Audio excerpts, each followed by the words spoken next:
Warm welcome to our committee members, as well as people in the gallery, and the public in the gallery, and also a warm welcome to our administrative support, Mr. Kashif, that's online, and also I see Councillor Wellman is online, and all of those that are joining us online. Also, this meeting is streamed via YouTube, if I'm correct, for our public, and also a warm welcome to them. And then we have in our committee, we have Councillor Arjans van Rensburg, who's going to open up with a prayer for us in Afrikaans. Thank you, Chairperson. I ask that we close our eyes. Baie dankie, Hemelse Vader, dat U vir ons die geleentheid gee om vandag hier te sit en dat ons hier ons dorp kan dien. Dankie vir elke kundige persoon hier, ons administrasie, ons MM wat weer terug is by ons direkteure en ons amptenarij. Ook vir ons voorsitter van die MPAC, sal jy met haar wees in hierdie vergadering en met elkeen van ons komiteelede. Want Here, ons weet dat ons nie met ons geld werk nie, maar dat ons met ons gemeenskap werk. En dit wat U vir ons dorp wil hê, dat ons alles in U hande plaas. Ons wil U loof en prys, Here, dat ons nog elke dag net kan opkyk na U en dat U vir ons so goed is op hierdie mooi kusdorp. Amen. Amen. Thank you so much, Councillor. And then I just want to say to our online community as well as our members, the directors we do have and our administrative staff and support that we do have in this meeting. Mr. Olivier will be standing in for Mr. Naidu, that's on leave. And then we have our acting Director of Community Safety, Mr. Williamson, he's also here. Then Mr. Leroux, our acting CFO. And I also just want to make an exception and say a very warm welcome back to our MM, Mr. Puren, after his holiday in Duitsland. I just heard that. So we only have one item on the agenda, and that is item 303 of 2025, and that is a consideration of the 2024 annual report. And this is to consider the draft 2024 annual report and public comments received thereon. So the Municipal Public Accounts Committee should draft an oversight report on the 2024 annual report for tabling to Council that includes recommendations for the approval or the rejection of the annual report. So the 2024 annual report of the municipality was tabled to Council on the 30th of January 2025 in compliance with Section 127 of the MFMA. In terms of Section 129 of the Act, Council must, within 2 months after the date on which the annual report was tabled to Council, adopt an oversight report, which must include a statement whether the Council has approved the annual report with or without reservations, has rejected the annual report, or has referred the annual report back for revision of those components that can be revised. Now, in terms of its charter, the MPAC must consider the annual report in terms of Chapter 12, and the public was also invited to submit comments on the annual report by the way of advertisement in the Municipal Advertiser on the 31st of January. Copies of the report were placed on the municipality's website as well as at the municipal offices in the libraries. So what we are going to do is just to get a clear understanding of the report, or to make sure you do have the right questions or you don't duplicate your questions, is that we do have Mr. Kashif from the OG's office. He's online. They have prepared a presentation for us. So what we are going to do is Mr. Kashif will be presenting it for us, and then I'm going to allow questions.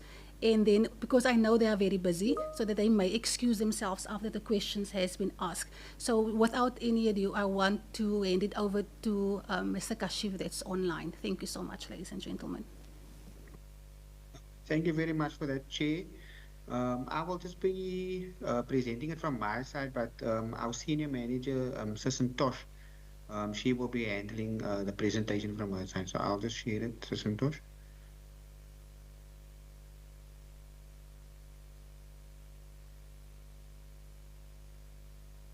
Good afternoon to the MPAC chair and the members. From my side, I would like to introduce myself as Tombokanyo Nzamela, the senior manager that was responsible for Municipal Bay audit. I will be doing the presentation. Thank you, Kashi, for sharing. The mission and the vision of the Auditor General. The Auditor General has a constitutional mandate and is a supreme audit institution of South Africa. It exists to strengthen our country's democracy by enabling oversight, accountability, and governance in the public sector through auditing, thereby building public confidence. The vision is to be recognized by all our stakeholders as a relevant supreme audit institution that enhances public sector accountability. I will be sharing the audit outcomes, which we have also shared with the Council in the past. But the audit outcomes of the municipality was unqualified with no findings. There was unqualified in terms of financial statements. In terms of performance report, also we did not identify any material findings. We also did not identify any material findings relating to compliance to laws and regulations. We have looked at the compliance with legislation on specific selected areas, where we looked at annual financial statements and performance reports and annual reports, procurement and contract management, revenue management, expenditure management, asset management, consequence management, strategic planning and performance management, human resources management, as well as utilization of conditional grants and transfer of funds. So that is overall the outcomes of the municipality, where we said the municipality received what we call clean audit outcomes. Thanks. Then in terms of the performance information, we audited one strategic objective, which includes the basic service delivery, which says it with the objective name being to create an inclusive, responsive, and healthy environment conducive to the living and sustainable growth. We highlight the indicators that were not achieved in the year that we have audited, but the explanation is contained in the annual report of the municipality, why the municipality only achieved what they have achieved and the reasons and what they plan to do going forward. Next slide. In terms of the recommendations, since the municipality did not receive, since the municipality received an unqualified financial statements, however, we did identify some areas that needed attention, which we recommended to management that they should ensure that the cash flow statement is prepared on a cash basis and all the non-cash items are excluded. The chief financial officer should develop processes with timelines to allow sufficient time for the review of financial statements and ensure that they verify all the disclosed amounts in terms of the GRAB requirements and the amounts that are supported by valid, accurate, and supporting documents. This will ensure that the financial statements are free from errors and all the disclosures are in terms of the GRAB requirements. This is one of the items in the financial statements that was identified that could potentially impact if it is not addressed in the current year. We also recommended to the accounting officer that they should ensure that there is proper investigation conducted by the disciplinary board, and the council authorizes the write-off based on the proper recommendations of the investigation conducted, and that all that is done in terms of the requirements of the legislation, which is section 32 of the MFMA. We have also just extracted some extracts from the audit report where we show the opinion that the financial statements fairly present in all material respects. We have highlighted few matters of emphasis that we're just highlighting for the users, but they are not impacting the overall audit outcome, that there were corresponding figures that were restated. In terms of contingencies, there's an amount that has been disclosed properly in the notes to the financial statements where the municipality is a defendant in litigations, but that is just a disclosure matter.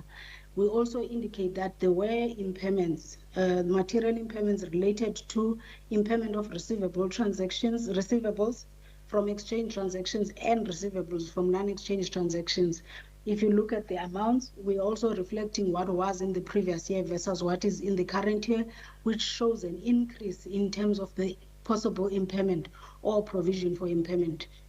material losses, we highlight that there were losses that were incurred in terms of electricity losses and in terms of water losses.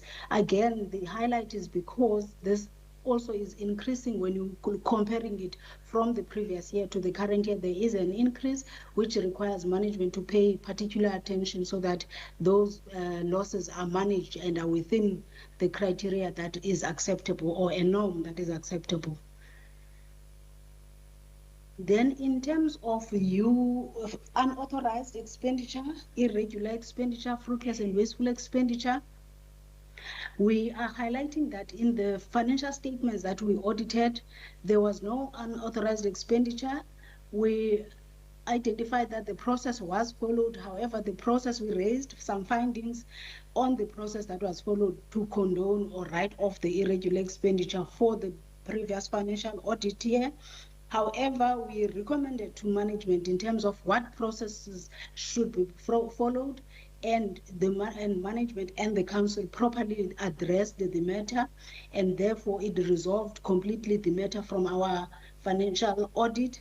However, we would like to recommend to the MPAC that going forward, the processes that are followed in terms of investigating irregular, fruitless and wasteful expenditure should be intact and should follow exactly what is required in terms of the legislation to avoid similar findings being raised going forward. In terms of irregular expenditure, there is an amount that is sitting now in the financial statements that needs to be investigated. And I would believe that the investigation has to be done for the current year so that by the time we come and audit, the process is followed and finalized. And as well as just to identify, because the requirement of the legislation is for the municipality to identify if there is a person that is liable in terms of Section 32 of the Municipal Finance Management Act, and then proper processes are followed in that regard as well. Then in terms of fruitless and wasteful expenditure, a similar requirement is there for the investigation should there be any, but in terms of fruitless and wasteful expenditure, there was no amount to be reported. Then moving on, we also highlighted in the management report that there are upcoming changes in financial statements.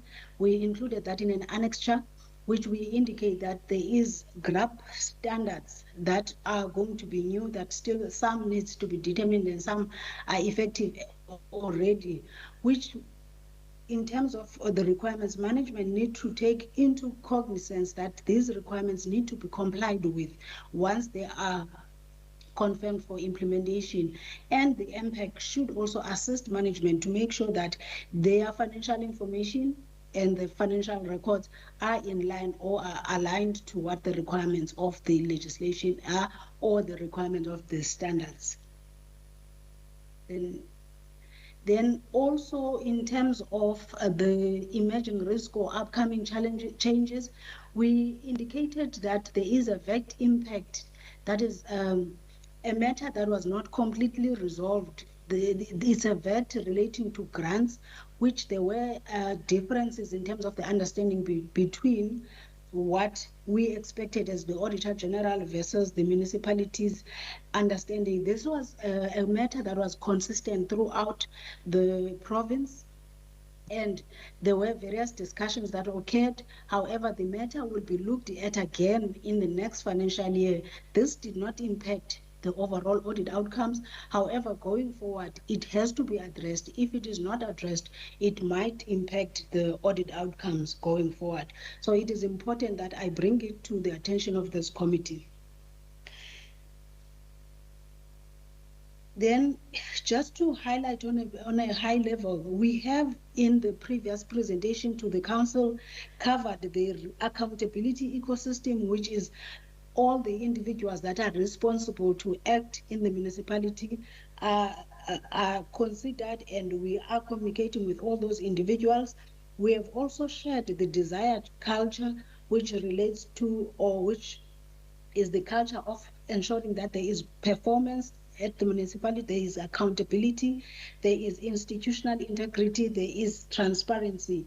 And in terms of the oversight structures, we also shared responsibilities of each oversight structure and the people that are responsible based on the requirements of the legislation.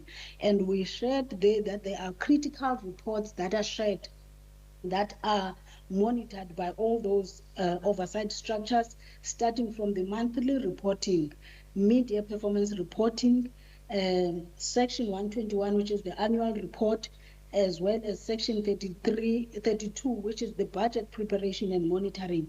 And the budget preparation and monitoring goes hand in hand with the monthly monitoring report and the mid-year performance report, because any expenditure should be confirmed that it is in line with the budget. And if there is misalignment between the budget and the spending, it might result to unauthorized, fruitless, and wasteful expenditure.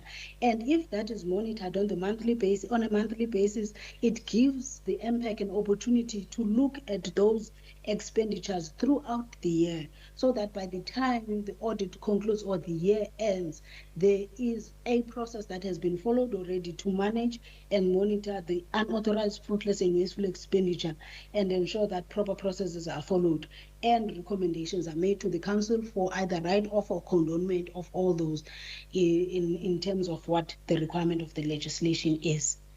That concludes our presentation, Chair. Thank you so much for affording us the opportunity. I will then take questions if at all there are any. Thank you.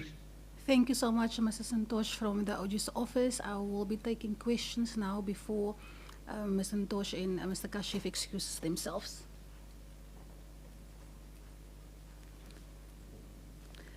Councillor Gous, you have the floor. Thank you, Chair. Chair, if I could ask the Auditor General to please elaborate on the correctness of the financial statements with all the restatements. It is something that I also noted, but I couldn't catch exactly what she was saying in that regard. If she could please just further elaborate on that. Thank you.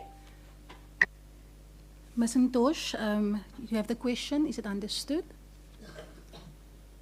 Yes, thank you very much, Chair. Yes, in terms of the correction of or restatement of corresponding figures, it is those amounts that have been identified by the municipality during to say all the figures that were in the financial statements of the previous financial year had to be corrected based on specific reasons, items that were identified during the year, and those were properly disclosed in the financial statements as such. And therefore, we are just highlighting those for the users, but it's matters that do not impact the audit outcome of a municipality. I hope I have clarified myself. Thanks. Thank you so much for that comprehensive answer. Do we have a follow-up question? Thank you, Chair, and thank you to the Auditor General. Yes, I understood that's what it was meant by the misstate or the restatement of figures. I think what I would have liked you to explain or expand on is the specific items. Were there specific restatements of figures that caused concern? Santosh, you may proceed. Yeah. Thank you, Chairperson. Through you, the matters that have properly been disclosed do have explanation in the notes to the financial statements. So the note will explain exactly why that amount was adjusted. So from our side, we reviewed the note and we've audited it, and we were comfortable with the reasons that were provided by management. All that information is contained in the financial statements and in the annual report as it is currently. Thanks. Councillor Gous, are you covered? Do we have any other questions?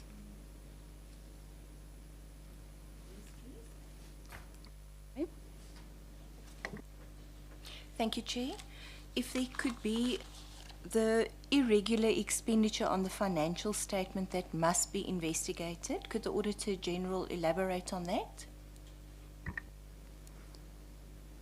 May proceed.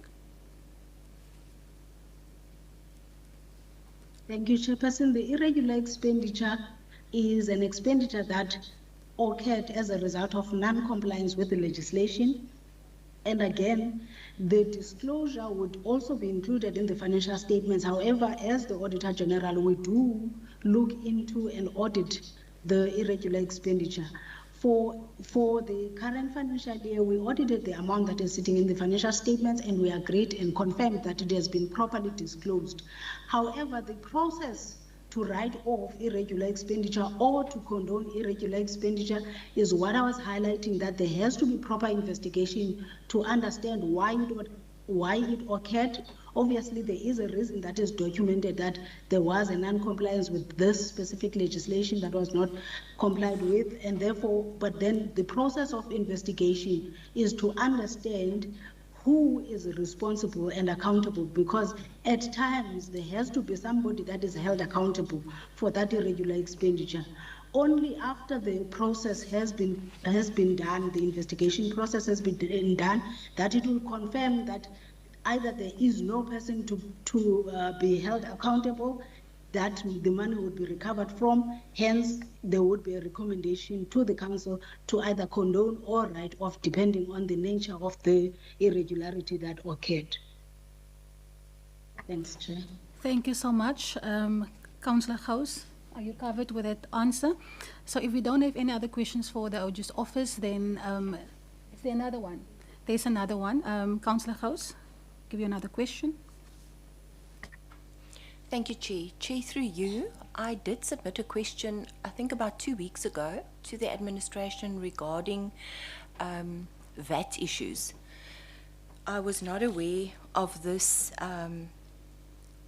that there is an issue that the Auditor General has picked up on VAT specifically. I picked it up on the risk register, and the Auditor General has mentioned that it is a problem that is consistent throughout the province. What I'm trying to understand is why this. Firstly, I asked if I could get a summary of what this municipality owes to the province and what the province owes to this municipality, if there were any outstanding amounts. I never received that, which I understand there were issues regarding availability and people being busy and so on, so I'm not being difficult about that. It just is a concern that I also noticed, and I wondered if the Auditor General could explain, if I'm understanding it correctly, the input VAT that we received or wrote off against output VAT, we have kept in our books, and it should possibly have gone back to the province. Is that a correct understanding? Thank you, Councillor Gous. To you, Mrs. Santosh. Thank you, Chair. Maybe just to clarify what this VAT issue is, the municipality receives grants from the province. This is specifically the library grant. But how the municipality accounts for this grant, they don't account for VAT, or in the past they did not account for VAT. But what we have done is to consult on the matter and get a proper understanding, because it was a matter that was now inconsistent in terms of how VAT is treated. So the municipality then responded, with the rest of the municipality responded to indicate their stance in terms of the matter. And we also, from our side, did our processes in terms of consulting technically what is the correct way of accounting for the VAT, which now it was confirmed that the municipality should have accounted for VAT and should have recognized this library grant as revenue in their financial statements and then account for VAT accordingly. However, at the time, there were still unresolved issues in terms of recognizing the amount. There was a leg that was properly recognized, but there was a leg that was not properly recognized in the financial statements. Hence, we still again had it as an emerging risk, meaning if it is not properly addressed going forward, it will actually impact the outcomes of the municipality. It will result in a misstatement or in an error. However, there is no amount that I will say it is being owed by the municipality to the province. At this point, there's no such, but the transaction is between the municipality and South African Revenue Services, which is SARS. So once it is resolved with SARS, that is how then the nature of this whole transaction should be resolved and accounted for. Thanks. Thank you so much, Councillor Gous. Were you covered with that answer? Are there any other questions, any follow-up questions, Councillor Gous? Okay, so that will conclude our session with the OG's office. Mrs. Ntosh and Mr. Kashif, thank you so much for joining us. You guys may excuse yourself, and thank you so much for a sterling job that you guys are doing. Thank you so much, Chairperson, and have a good day further. Bye-bye. Okay, so next in line on our presentation list, we do have our MMOs prepared something for us. I just also want to say that Councillor Annetjie van Rensburg is going to excuse herself 10 minutes before the hour of 3. And also for the minutes, I failed to say that Councillor Gwaza did make an excuse. She's not here and that she did put in sick leave. So just for the minutes to reflect that. So right over to our MM. Chairperson, thank you. I just also need to mention that the Director of Community Services is in the building, but in the other meetings she will join us. And then Chairperson, as far as the presentation is concerned, you've mentioned earlier I've been out of the country for 5 weeks. I'm not fully clued up as yet. So I've asked my assistant, Mr. Laus, to do the presentation on my behalf. Thank you.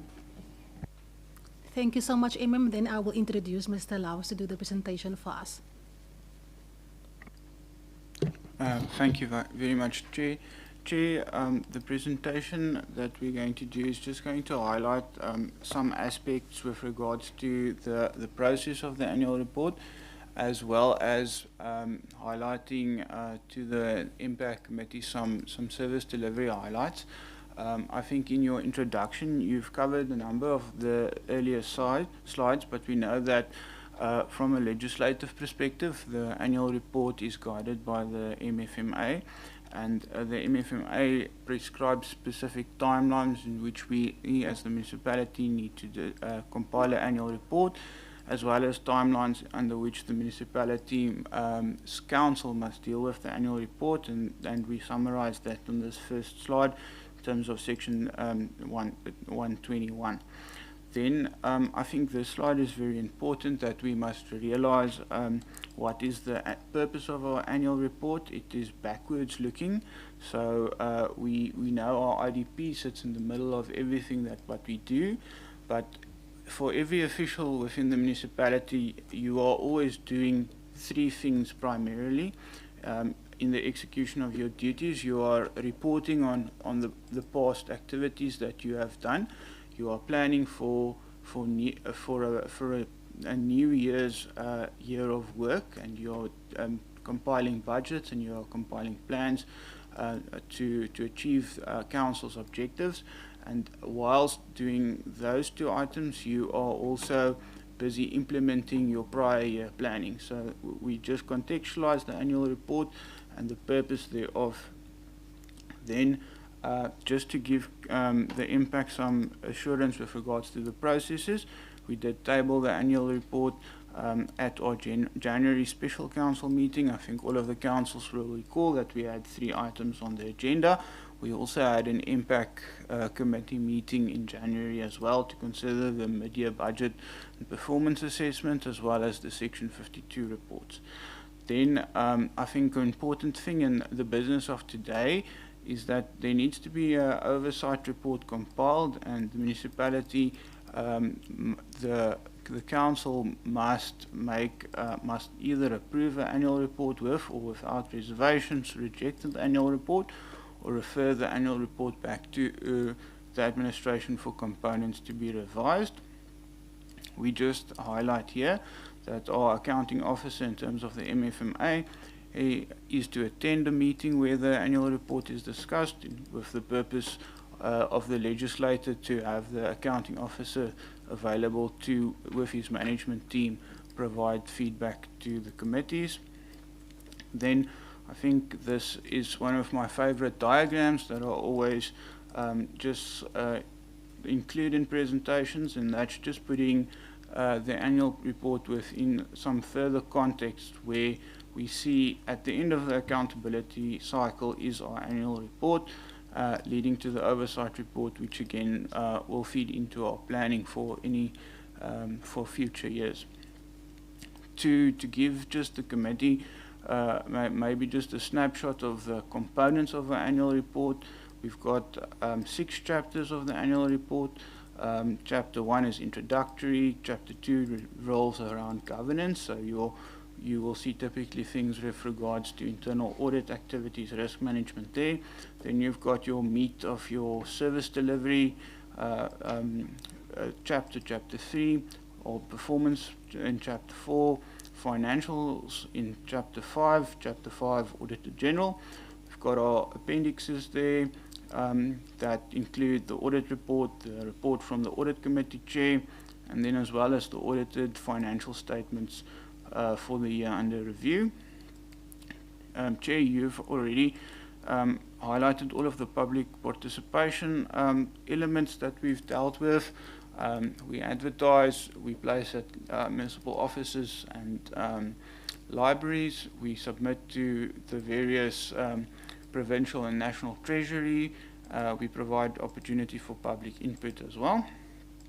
Then the Auditor General, they have elaborated on the audit outcomes, but just again that we are for the past 3 years that I just highlighted, we have joined what we call a clean audit. And I think the senior manager from the Auditor General's team has highlighted the audit outcomes and given detail to that effect. Then this section is talking about our basic services highlights, some context on the right hand side, and some interesting facts to just share with the MPAC.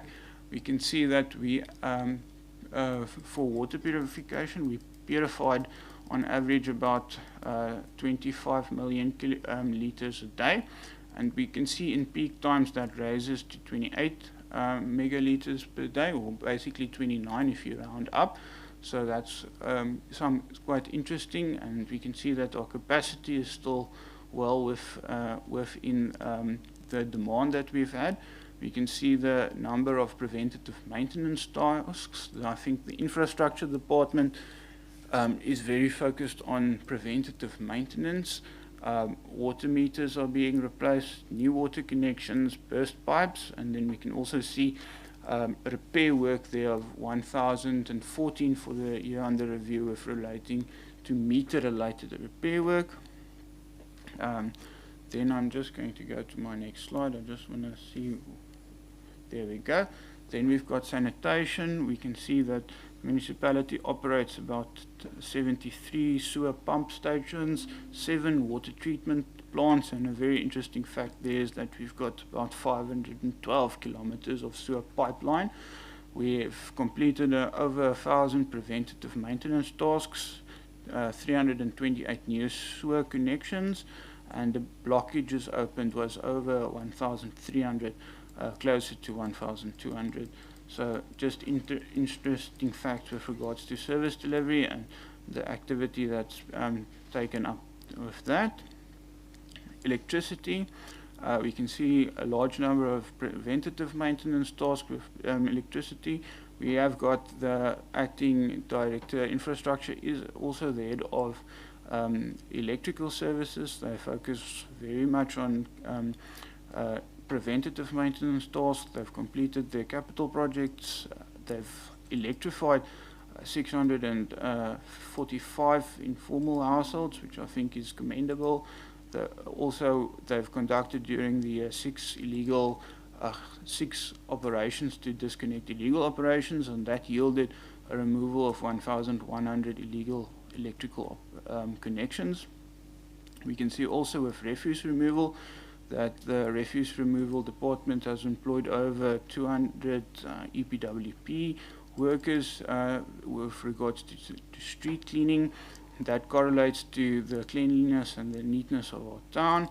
Then in line with the strategy that the department has, they've purchased a new compactor. They've rehabilitation projects for landfill site They've implemented cameras at illegal hotspotting or illegal dumping hotspots. There's a commendable percentage with regards to recycling of household waste, between 20 to 25%. And then also there's been various open days for household waste to spread information with regards to illegal dumping. Then just showing the highlights with regards to capital expenditure. It's always a test if I look at information about capital expenditure, and then you look at the services, and we can see the municipality has performed well, close to 90 in most of the metrics for expenditure on capital, and that means we are putting things in the ground or on the ground that's going to deliver services to the community. And then this is just a snapshot, and I think the MPAC members will recognize this part. I've just snapped this out of a previous presentation, and we just show the financial ratios, those key 4 financial ratios to the MPAC again compared to the year-end position that's included in the annual report. And that's basically, in a nutshell, just an overview of the components, the legislation, and some highlights. Thank you so much, Mr. Laus, for the presentation. We are going to allow now for questions. Any questions before we go to the recommendations?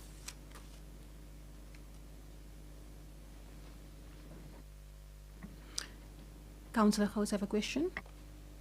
Yes, Chair.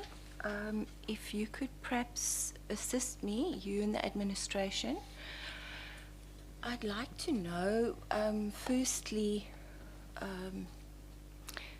so according to the MFA Chapter 12, Section 121, as mentioned by Mr. Laus, the third purpose of the annual report is to, amongst others, promote accountability to the local community for the decisions made throughout the year by the municipality. I'd like to, the National Treasury also charges councillors that in order to approve the annual report without reservation, council should be able to agree that the information contained in the report is a fair and reasonable record of the performance of the municipality and properly accounts for the actions of the municipality. It should be the result of rigorous analysis by councillors with inputs from the public and other stakeholders. Approval means that the executive and administration have discharged in full their accountability for decisions and actions. So my first questions arise from this instruction. Did the administration receive any questions from the members of this committee or any questions and input from the public? Thank you so much, Councillor Gous, for that question. Did we? Who are we speaking to? Mr. Laus. Chairperson, no, I can confirm. I've also confirmed with our records office the mechanism which we ask for public comments. We've not received any inputs in the report. I have not mentioned that in the presentation, but we've also received feedback from Provincial Treasury. Provincial Treasury does an analysis with regards to the annual report, and they were happy with regards to the legislative aspects of that, and they've made some recommendations, as they always do, with regards to improvements on performance and so on. Thank you so much, Mr. Laus. Do we have a follow-up question, Councillor Gous? Yes, thank you, Chair. Chair, yes, regarding members of this committee, were any questions received?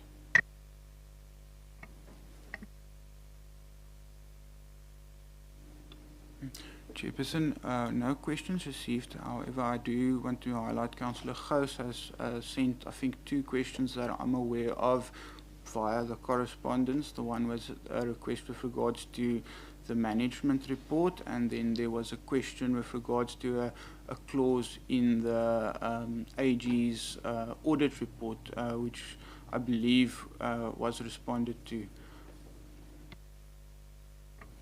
Thank you so much. Councillor Gous, are you covered?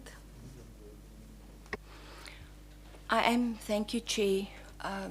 It is a bit concerning for me, considering the fact that I've just read this section about National Treasury charging councillors that in order to approve the annual report without reservation, Council should be able to agree that the information contained in the report is fair and reasonable record. If no questions were asked, I'm not certain how this committee will be able to determine that then in order to make a recommendation to the Council in compiling an oversight report of this annual report. Thank you so much. Do we have any other questions?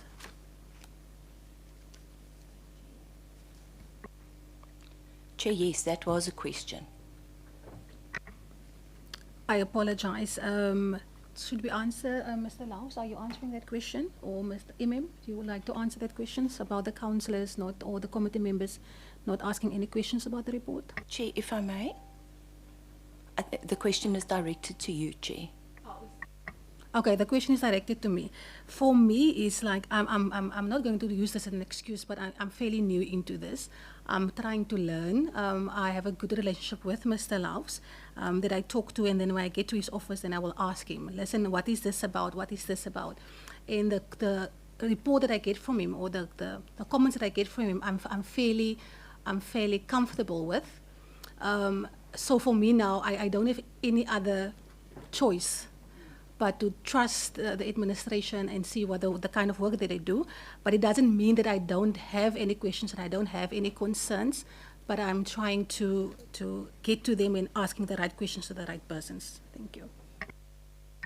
Thank you, Chair. If I can follow up then, according to the introduction that you gave us, the administration advertised the request for comment from the public on the annual report in the Municipal Bay Advertiser and within the municipal buildings and the libraries. Did the municipality make any other effort to make the public aware of the existence of the annual report, perhaps through our Facebook page or on the radio stations? I'm quite sure that they had went to the radio station, because I know you guys do a comprehensive sessions with the radio stations. I know about the libraries. I also know about the other type of advertisement. What I don't know if something else was done, but as for me, I do go to my constituency and I do talk to voters, and I say to them, listen, there's the library. Yes, I even gave someone my report and they said, no, I can't read this. Just give me a summary of what is written in that report. For other avenues that's been followed, then I can't speak to that, Councillor Gous. Thank you, Chair. If we could perhaps then just ask the administration if any other avenues were followed to request input from the community. Chairperson, I must just get the portfolio of evidence, but we have distributed the annual report via the ward committee WhatsApp groups. I liaised with Mr. Carl regarding that. Councillor van Rensburg. Thank you, Chair. I think we have a really good explanation. We know everything. We know we're going through our statements and everything that we had, and we have also confidence in you as chairperson, and also to all the our financial persons who are sitting here, our employee. So yeah, I think we are capable to listen, and we are capable to decide if we want to accept it and also take it further. I just want to mention also that the public is well known what's going on, and we don't have to go to everyone. We know that is in the public. The ward committees knows about it. So yes, I think if we sit here, we already must know that we must trust each other that we did it. Thank you. Thank you, Councillor. And just another comment from my side is that if you read through this as a normal person, which I'm a very normal person, I don't understand all of the financial wara-waras, but I do have common sense. So for me, when I listen to the OG's report, if I listen to especially to Mr. Laus, that's very capable.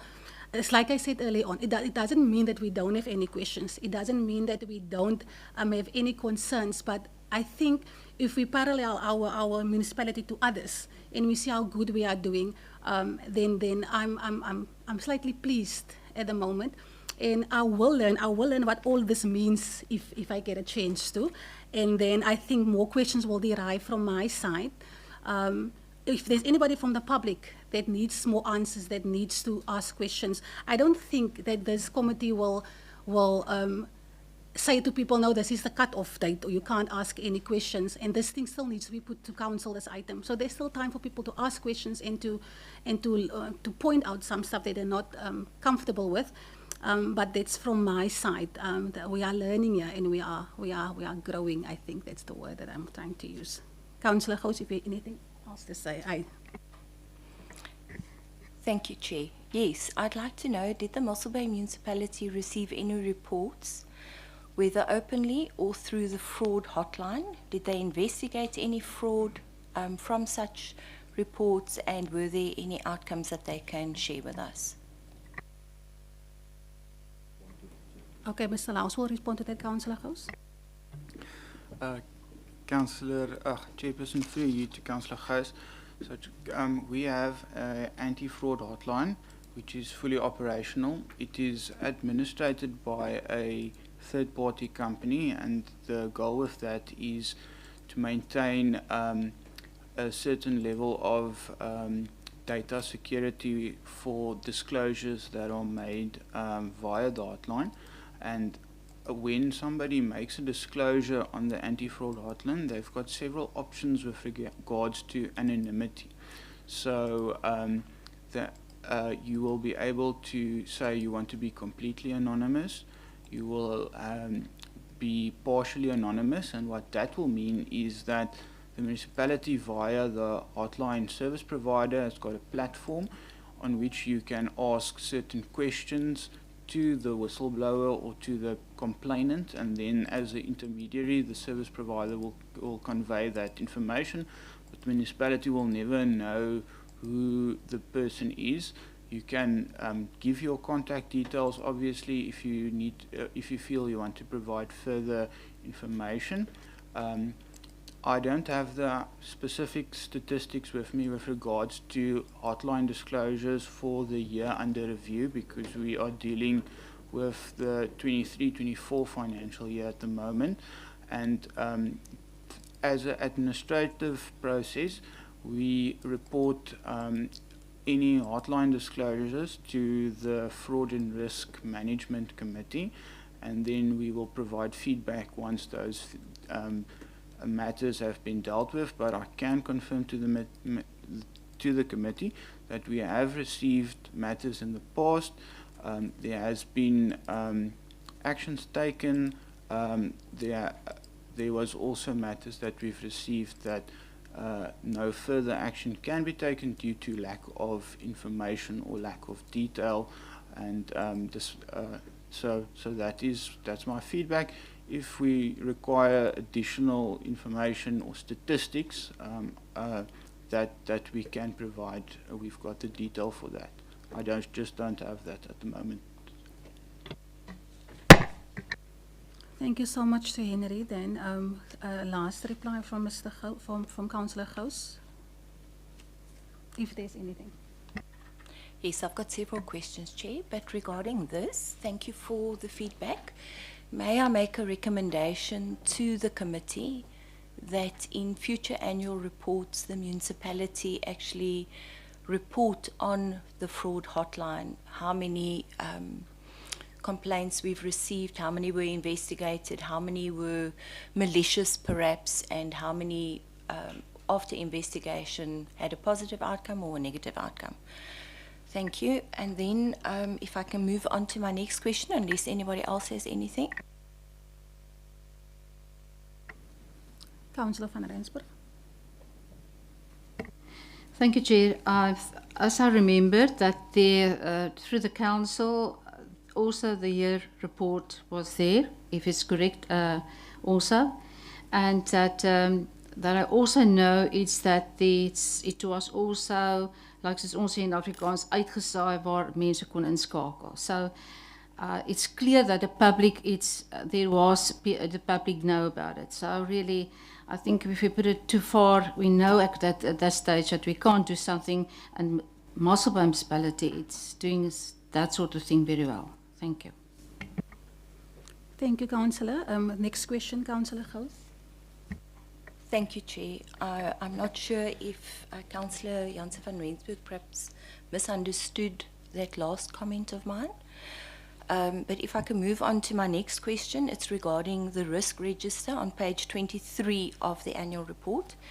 If the administration could please elaborate on the following as risks mentioned: unfunded mandates, inadequate cybersecurity solutions, the treatment of VAT regarding unfunded mandates, inadequate contract management, financial losses due to rejection of insurance claims, if we could perhaps get a little bit more clarity around that.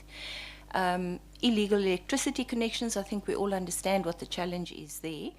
And then also noted in the risk register is financial feasibility in the long term. And then I have follow-up questions on that, but if I can just get info first. Thank you. This question will be to our CFO or to Mr. Laus as well. Mr. Laus. Thank you, Chair. Chair, so perhaps for the committee, what happens in the enterprise risk management space in the municipality is we've got annually, we have at the beginning of a financial year, at the beginning of a calendar year, sorry, that's a distinction that we do. In the beginning of a calendar year, January, we conduct risk evaluation workshops with the HODs and directors of each of the directorates within the municipality.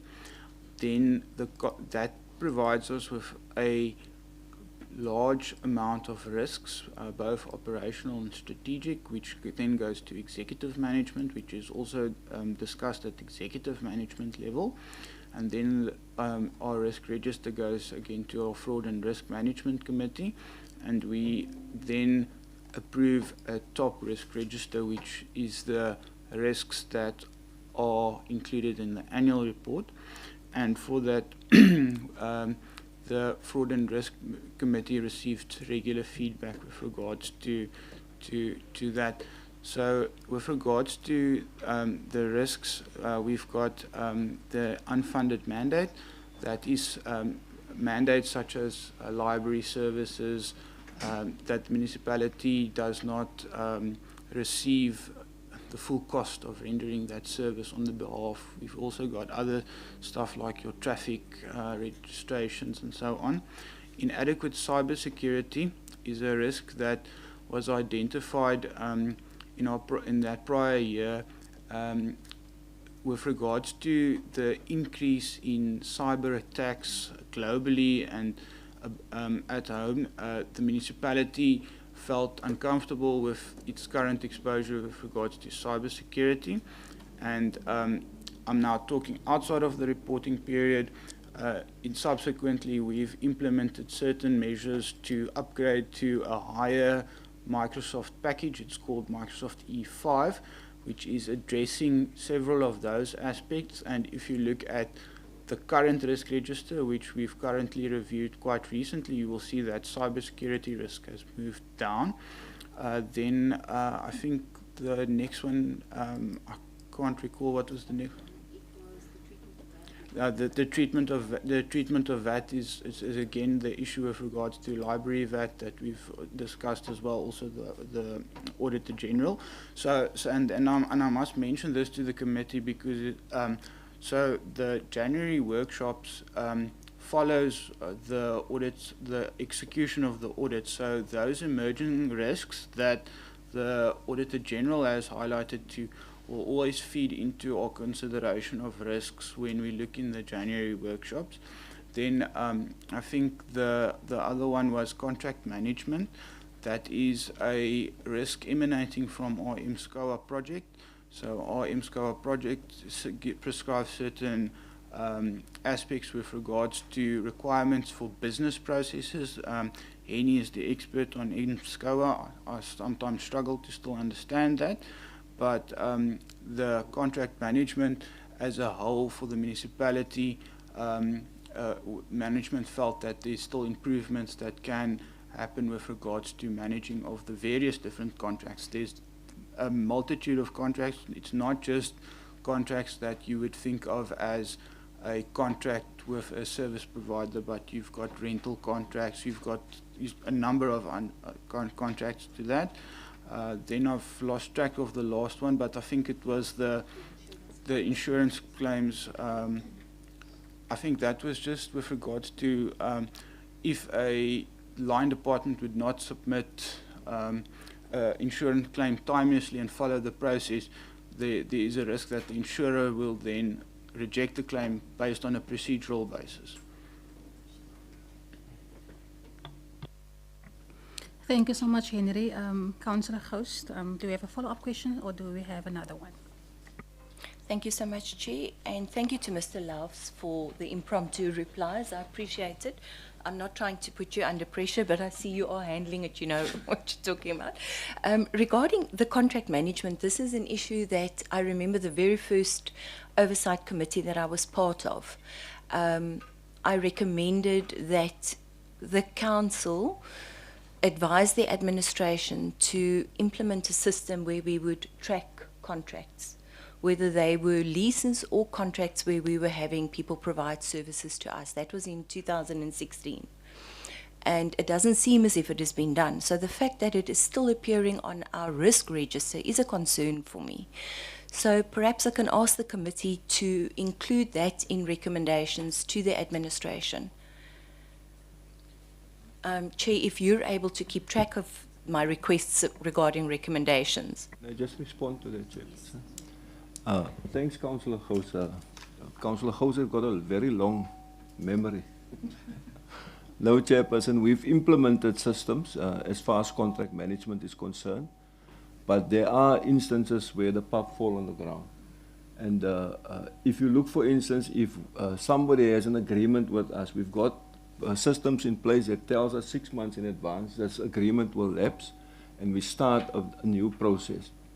What sometimes happens, Chairperson, when you have, say, a tender out, there are certain milestones that needs to be reached, and sometimes some of those things are falling on the ground. We've put it up at a risk so that we can give specific attention to it in order to mitigate the losses that council might occur in future. Yeah. So I can give the assurance that we do have things in place, Councillor Ghost. We've moved a long way since 2016, if you look at it today. Yeah. But we still see it as a risk because it can still happen. And for that reason, directors must quarterly give feedback, as Mr. Lau said, to the risk committee and that matter. Yeah. Thank you to our MM for that reply. I do see that Councillor Ghost do have a memory like an elephant. Is there any other questions or follow-up comment about that? Yes, thank you so much, Chair. With respect to our MM and with thanks for the processes that have been put in place to catch those contracts, I'm reminded of 2 contracts that last year and the year before came to council that were also once again brought to council to renew a service contract that was due to expire the day after we had to renew it. So it was brought to the council almost like an emergency, and that is what I was hoping that we can prevent. The fact that the municipality has put processes in place that 6 months before a contract is due to expire, it seems there might still be some slippages. So if we can pay attention to that, I'll appreciate it. Then, given the risks mentioned above regarding the unfunded mandates and also expenditure not related to our constitutional obligations, how would the municipality describe the establishment? And I see our media lady is in the chamber with us, so no personal affront meant, but the establishment of a dedicated media studio and the expenditure related to it. And then also, given the risks above, how would the municipality describe the expenditure on advertising and, in the municipality's own words, marketing of the town? This is not a core function of the municipality. Thank you so much, Mr. Laufs.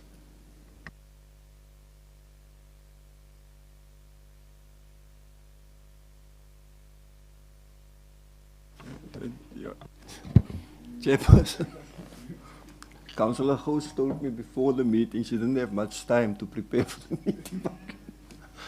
Chairperson, no, I think it's debatable whether you say that it's unfunded or it's not a core function. I think any institution do some marketing and advertisement as far as possible. The municipality must, we don't have a choice, we must advertise ourselves, we must speak to our communities in different ways. We must show the people, because it's about accountability, as Councillor Gous mentioned. If you look at the accountability cycle, Chairperson, we must be accountable to the communities. One of the ways in which you are accountable is to give feedback through various mediums. I think Councillor Gous asked which mediums, other mediums that you use. So it's important that we do put these things in place. I will agree if you say let's stop providing electrical services in lieu of communication. That will be a difficult thing for us to do in the end. But it is debatable, in my view, to say that this is unfunded or not, you know. Thank you. I don't know. I wasn't prepared for that question. Thank you so much to our MM, Councillor Gous. Yes, thank you, Chair, and thank you to the MM. I agree with him that we do want to be seen to be accountable. Well, not just be seen to be accountable, but we want to be accountable to the public because we're working with their money. I think where I differ with the MM is on the marketing aspect of the municipality. Keeping our residents informed on what's happening when they need to participate in IDP processes and the budget process, and now again the annual report, and keeping them informed regarding the actual service delivery issues in the town, I think is definitely commendable, and the municipality has done a very good job, and our media lady has also done an excellent job in doing that communication. My concern is that the marketing aspect, because we're looking at including the fact, if you look at now, we've got as a risk inadequate cybersecurity management, and yet in last month's council meeting, was it last month, the month before? In January, the council meeting, we actually took an officer, the only cybersecurity officer, away from that function, moved the person over to media to create content for the municipality, marketing content, and we said we were going to employ a contractor for that role. Those things don't make sense to me. It seems to me, and I want to emphasize the fact that I'm saying seems to me, that municipal resources are actually being used to promote a political party and not just to inform residents. That is a concern for me, given the financial issues that we are facing currently after our Section 72 quarterly report that we looked at. I do have further questions, if you'll allow me, Chair. Thank you, Councillor Gous. We do have the director to reply to that question. Councillor, I do, Chairperson, through you, I do want to give feedback on the cybersecurity. We've just had a delegation from the Western Cape the past 2 days in terms of our IT governance specifically. And one of the things that they say to us is cybersecurity you'll never be able to remove from your risk. Globally, cybersecurity is a high risk. So what we are looking at present, while we will not be able to remove that ever, they said that you must look into, is the municipality able to reset in the event of a cyber attack? So cyber attacks are not preventable per se. You can try to mitigate as much as possible, but it will always be a risk. So we are looking at that. The reason that we took the officer away and placed the officer at communication is because one individual cannot monitor the system 24 hours, and the type of programs that they have currently can be monitored 24 hours by a machine, yes, by a machine, but also the program that we're looking at this point will be more compatible with, we moved to Microsoft 365 E5. In the past we had E3. So the E5 program that we're using now, there's a compatible program for Microsoft that is very much aligned to dark trace that we wanted to do previously, and that is monitored 24 hours. So it is actually more efficient for us to use that instead of an employee. But in terms of communication as well, Councillor Gous, it is our mandate. It is actually in the Municipal System Act that municipalities must communicate. As a matter of fact, GCIS is indicating that 5% of your budget must be on communication. I think the word marketing is probably not the right word. It also depends, what are we seeing as marketing? But I don't think we are really trying to we are trying to communicate to the community that whatever you are inputting into the municipality, we are delivering.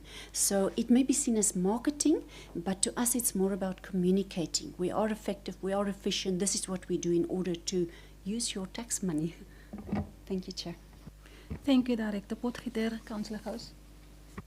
Thank you, Chair. I appreciate the feedback from Director Potgieter, and I'm in agreement with you that the stumbling block is the word marketing.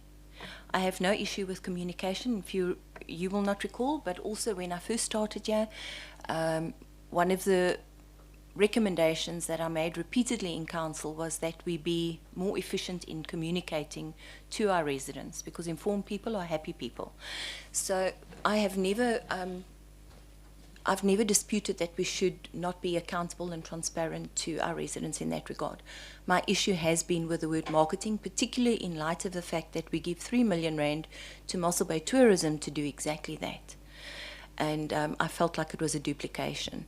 So I think we do need to maybe just re-look at the type of information that is going out, the type of videos that are going out, how much of it is informative and how much of it can be considered marketing. If I may continue. Yes, you may, Councillor Gous. Thank you, Chair. I also, regarding the annual report on page 30, speaking to MPAC, and I want to apologize in advance for perhaps catching the administration unawares with this question. I don't feel it was something that I needed to submit beforehand, but part of the discussion in this document states that the impact is in order to promote and good governance, transparency and accountability on the use of municipal resources.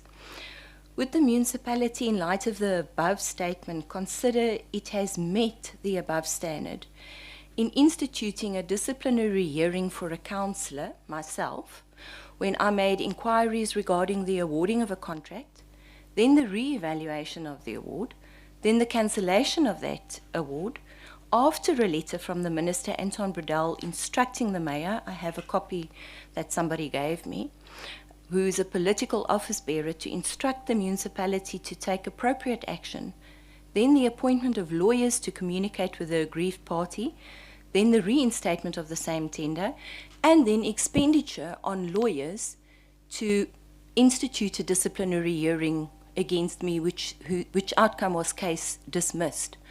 Would the municipality consider this wasteful expenditure? And if so, why was it not reported?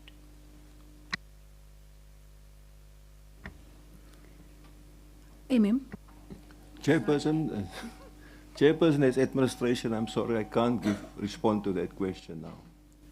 It's a question that needs some begin navorsing. I cannot speak out of the regarding that question now. Councillor Gous, are you okay with that? By giving our more time with that question, he will get back to you in due time. Councillor van Rensburg. With no, Chairperson, through you, with no answer to or anything, Councillor Gous, what she said. I just put something here also. There is definitely a line between official communication and any party particular communication. And as far as I also can read it, never does the municipal communication ever refer to the governing party. And if it is, I want Councillor Gous to tell us today.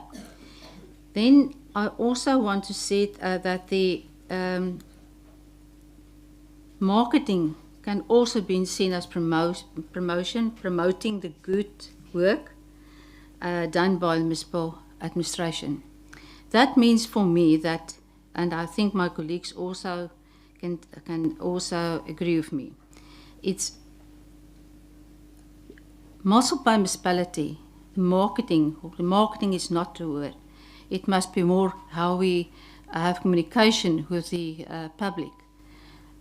It's the best, there isn't a municipality who did this. And we are positive. We must be positive in everything we said. But it is so that we are a council. And with respect, through the chairperson, if we're sitting here, we are supposed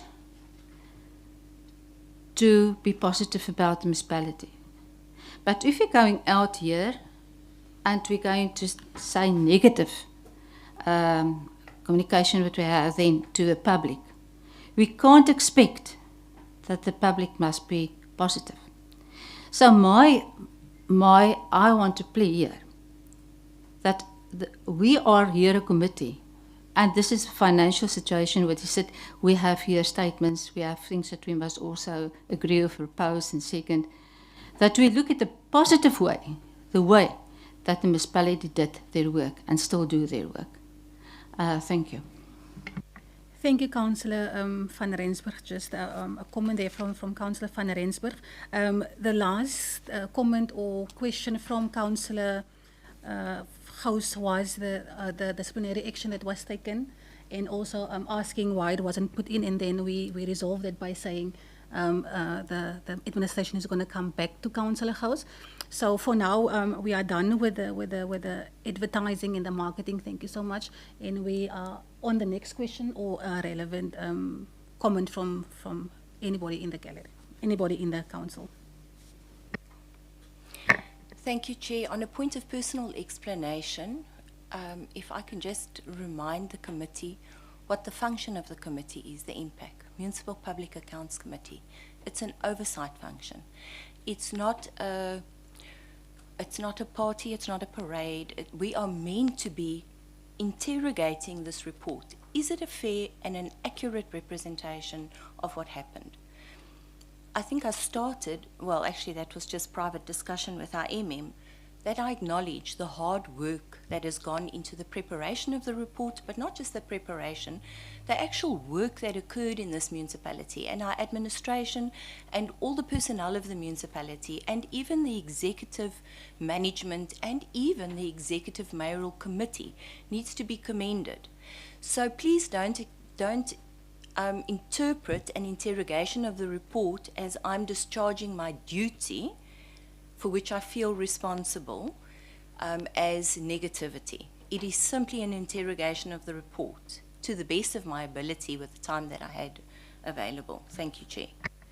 Thank you so much. I also just want to say that all of us that are sitting here, we do understand the importance of the function that we do play on this committee, and the importance of our taxpayers' money and service delivery, and also as a committee debating and like Councillor House is saying, interrogating the correctness of the report. So if there's not any questions, do we still have a light of another question?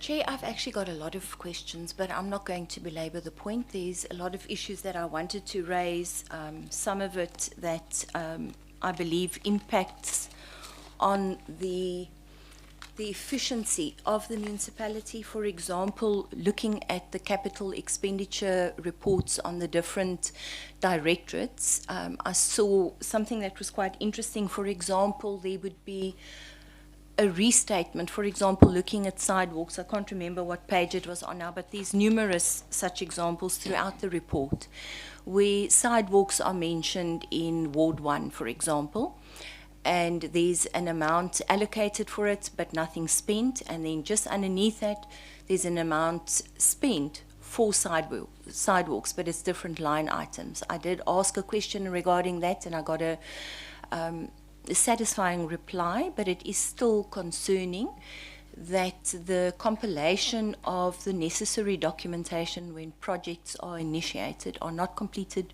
correctly, and this leads not only to wasting an administration's time, but it impacts on service delivery.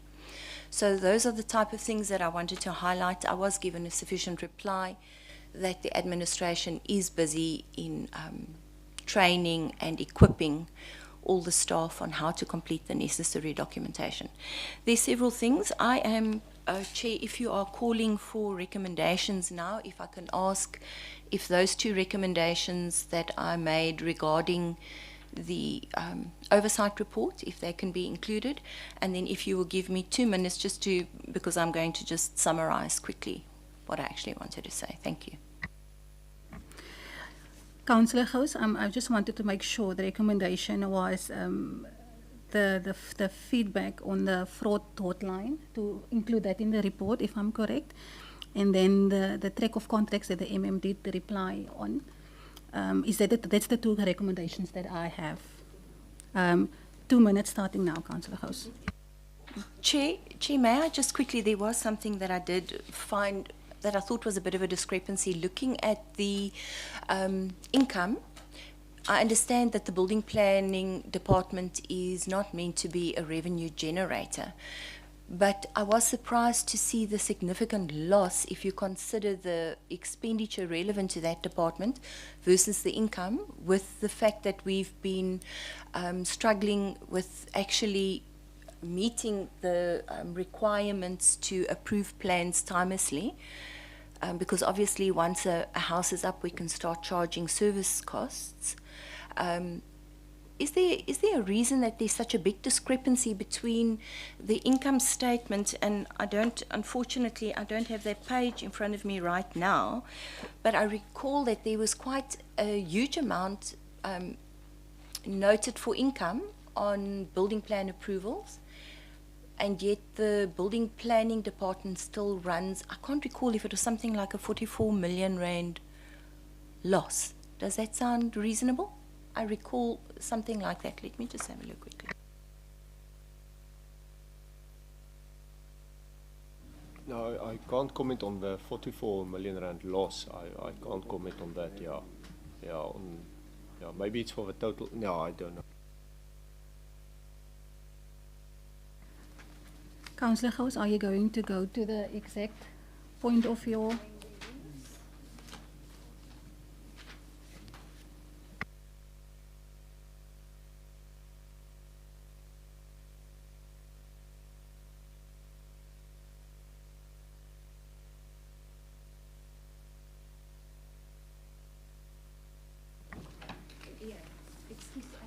Ek het die verkeerde bedrag gehad, want ek het gedink aan iets anders. Daar was iets, een van die ander, 44 miljoen. Hierdie was 'n 9 miljoen verlies.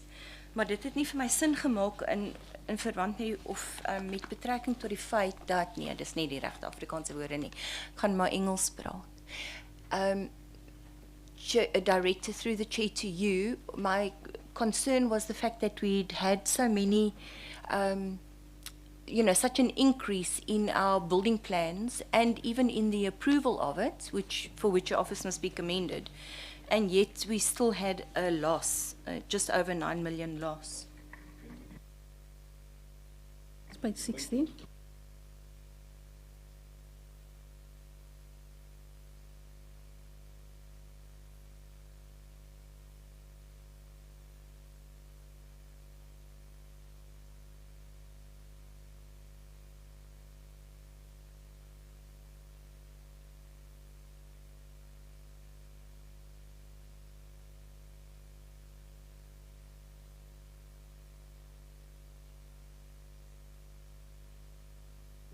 Chairperson, is it the bottom line on page 60, Councillor Gous, where it gives a summary of the total operational revenue, where it shows a minus 66%? That line.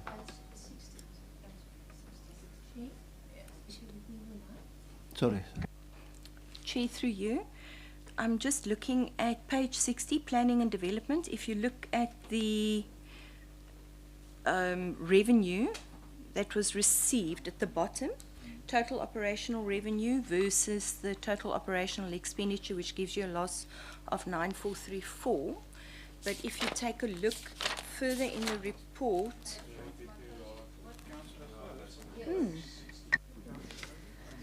Can we just make sure that we are all together? Councillor Gous, you said page 60. At the bottom, or can you just be more specific, please? right at the bottom of the page, financial performance.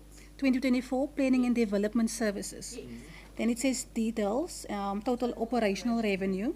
So it's minus 66%. Yeah, but it's 17,567 income. Okay, that's the actual figure. Yes, that was less than the original budget. Chair, and the adjustment budget. Councillor Gous, I think the problem comes in, this is the section under planning and development, which we refer to as town planning, which is a different department separated from building control department. No, it's different departments. Yeah, that's. And it is actually also running over, the page is running over from 60 to 61. Yes. Yes. All right, thank you, that makes sense. Okay, guys, I'm still sitting here.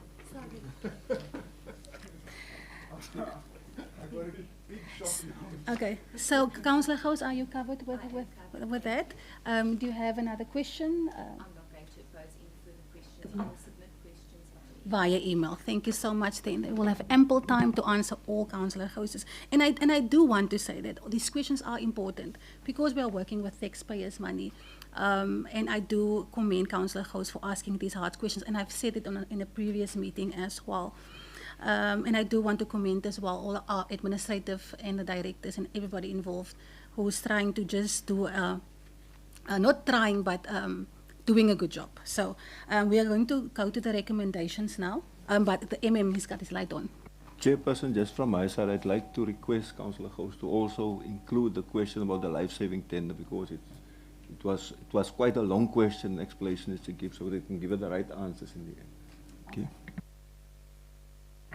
Thank you, MM. That is about the life-saving tender. That's right. That she must include in her questions. So we are going to go to the recommendations.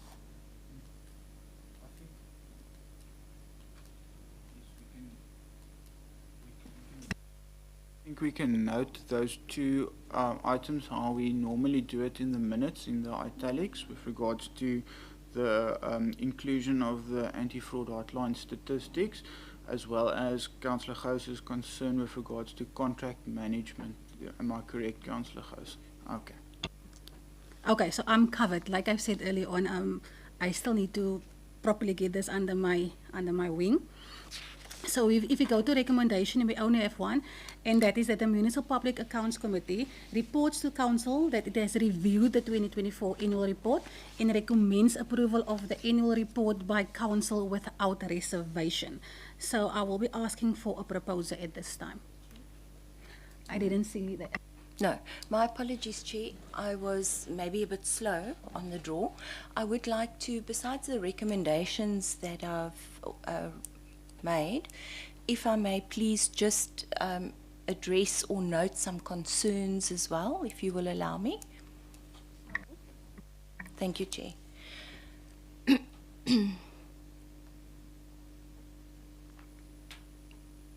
Chair, let me say it's not my intention to embarrass anybody in the administration, but I have had now 3 people that have contacted me. The last person was yesterday afternoon, telling me that they had sent questions, this is residents, sent questions to the municipality regarding issues of finance and questions that they had with some of the business of the municipality, and that they told me they were threatened with legal action, and it was insisted from the municipality side that they communicate through a legal firm with the municipality. I believe that this approach undermines transparency and raises serious concerns about the accessibility of financial information for the public. I immediately asked because I know that there is some information that is considered confidential. I asked regarding the information that they had required, and it was really with regards to how amounts were calculated. For example, the 434 rand that was imposed on residents in the previous financial year, 23-24 year.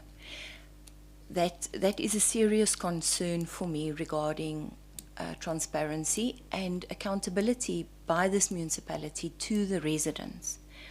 Then I do have a concern that although I had submitted these questions regarding the municipality's indebtedness to the province and our indebtedness to the province, am I saying that the same thing now?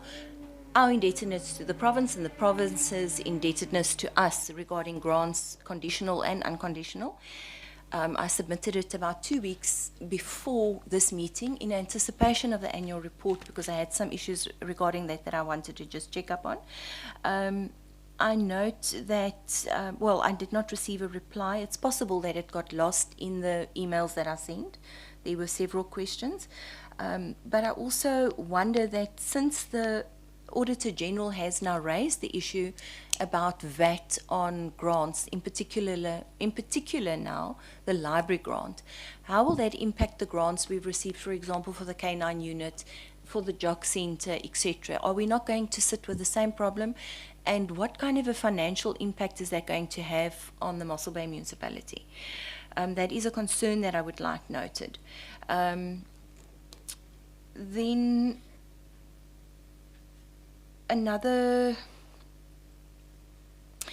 matter that I felt was insufficiently addressed in the annual report is the court cases pending against the Mossel Bay municipality. It is possible to report more comprehensively on the financial risk that the Mossel Bay municipality runs without disclosing sensitive information that could prejudice our case.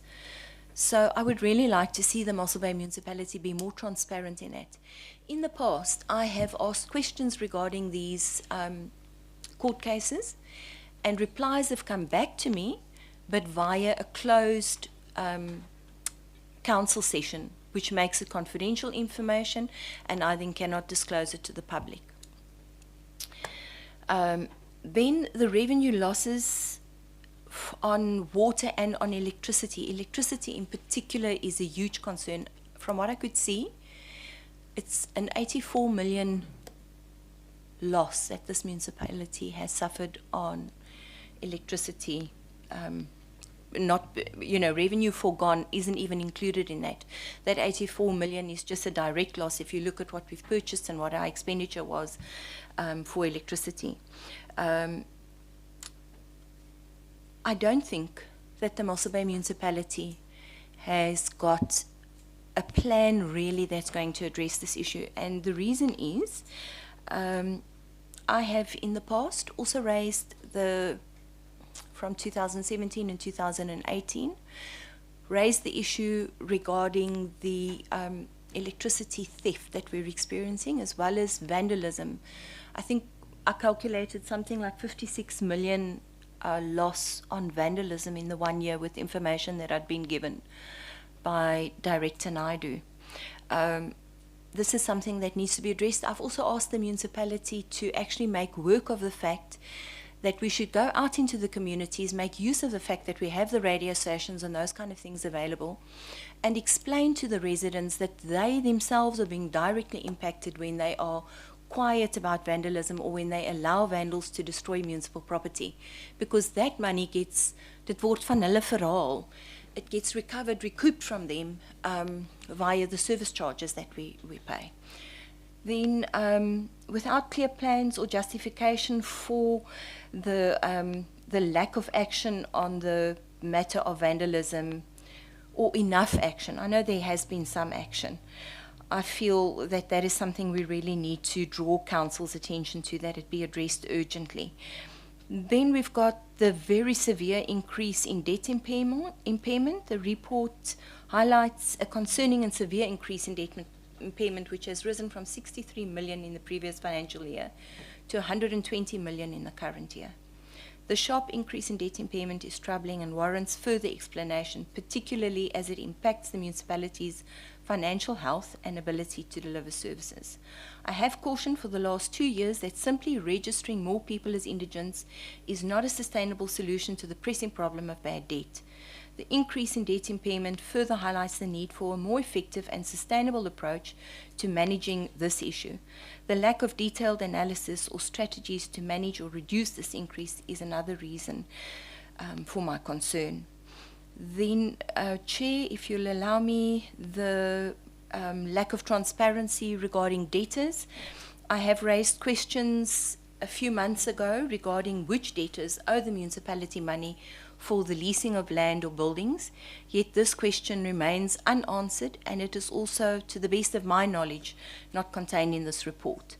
This is a significant concern, as such debtors contribute to the municipality's overall financial situation. Without this information, it is difficult to assess the municipality's financial health and its ability to recover outstanding debts and the associated risk with that. Then if I can also quickly speak to electricity theft. The efforts of the municipality to address the illegal use of electricity is commendable, and I see the municipality continues to fight this battle, although it seems to be a losing battle, despite significant expenditure. And I'm not complaining about this, I'm just mentioning it. Riot vehicles, the Jock Centre and the K9 unit. While I appreciate the efforts being made, the concern of the ACDP is that insufficient attention has been given over the years to building homes that would allow for legal electricity connections to be installed. I recall a riot in 2014 that had this specific issue, where we lost traffic lights, we lost a municipal building that was torched, etc. And when I spoke with those residents, they told me that they had, this was still in the Mayor Ferreira's time, that they had requested homes, and even in the informal settlements, they had asked for electricity meters. They were willing to pay for electricity. They were even willing to pay for their own boxes, but that wasn't being provided to them. And I feel that this is what has actually come back to bite us. Because these people are now stealing electricity, and we're having to not only pay for that electricity, we're also having to pay to go out there and cut the lines and all of that goes with it. The escalating electricity theft, I believe, is in part a consequence of this short-sighted approach. Then lastly,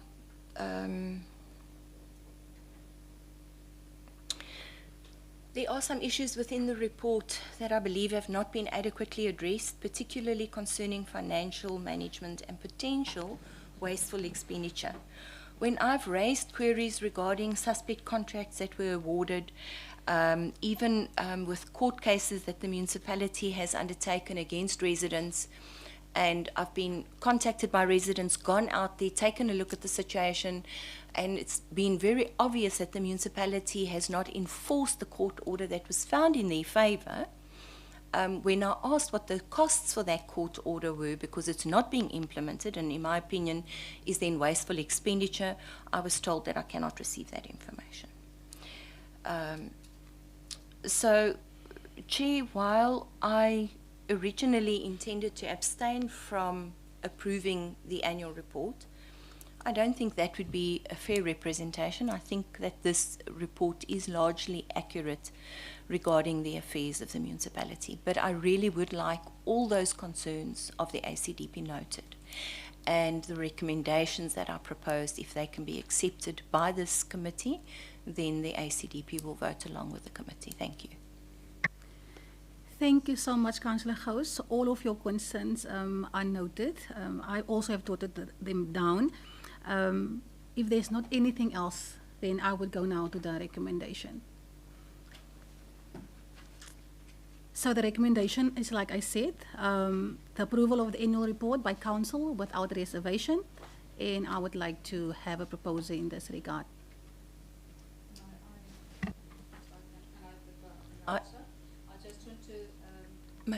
Sorry, are we proposing, or is there something else? You propose now? No, I'm asking for a proposal. I just want to make it this way for you, please. We recommended the approval of the annual report and thank the administration for their sterling work done over the 5 year or the past year in the best interest of our entire community. We also thank the MM and executive management for their leadership. Then I was also said we recommended the absence of the Emmanuel report and note the ACDP's concerns. Thank you. Thank you so much, Councillor van Rensburg. We also have Van Rensburg's proposal, Chair. okay, we do have a seconder, so that concludes the item for today. So this means that the report is reviewed and we recommend the approval of the annual report to council without reservation. So we are done for the day. Thank you so much, everybody. Thank you for coming up. Thank you for the good-hearted debate and for the investigation into the correctness of it. And a good day to everybody. Thank you, Chair.